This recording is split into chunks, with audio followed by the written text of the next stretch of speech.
السلام علیکم۔ امید کرتا ہوں کہ آپ خیریت سے ہوں گے، جہاں بھی رہیں خوش رہیں آباد رہیں۔ آج میں آپ کو اس ویڈیو کے اندر بتانے والا ہوں، حضور کے ایک حدیث بتانے والا ہوں۔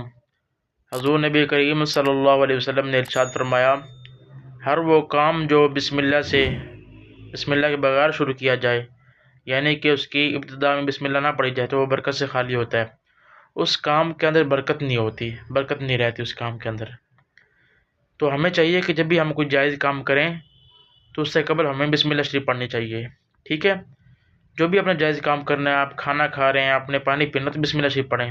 آپ چل رہے ہیں، بلندی پہ چڑھ رہے ہیں، اتر رہے ہیں، بسم اللہ شریف پڑھتے رہیں، یعنی کہ آپ نے اس کا ورد کرتے رہنا ہے۔ جو بھی آپ جائز کام کر رہے ہیں، اپنے بسم اللہ سے قبل جو ہے بسم اللہ شریف پڑھنی ہے، اس میں برکت ہوتی ہے، اس میں پھر برکت شامل ہو جائے گی۔ یعنی کہ آپ نے کوئی کام کرنا ہے، وہ ویسے تو کام وہ 2 گھنٹے کا ہے، لیکن آپ اس میں بسم اللہ شریف پڑھ لیں گے تو وہ 2 گھنٹے کا کام آدھے گھنٹے میں ہو جائے گا، کیونکہ اس میں برکت ہوگی۔ ایک تو یہ ہے۔ دوسری بات یہ ہے کہ کچھ لوگوں نے بسم اللہ شریف کا ترجمہ لکھا ہے۔ ترجمے میں انہوں نے اس طرح کیا ہے کہ اس کا ترجمہ انہوں نے کیا کہ بسم اللہ الرحمن الرحیم، شروع اللہ کے نام سے جو بڑا مہربان نہایت رحمت والا ہے۔ ایک یہ ترجمہ ہو گیا۔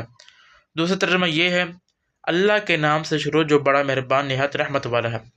تو ان میں جو سب سے اچھا ترجمہ ہے وہ یہ ہے، بسم اللہ الرحمن الرحیم، اللہ کے نام سے شروع جو بڑا مہربان نہایت رحمت والا ہے۔ ہم نے جو ابتدا جو کرنی ہے وہ اللہ کے نام سے کرنی ہے، ٹھیک ہے؟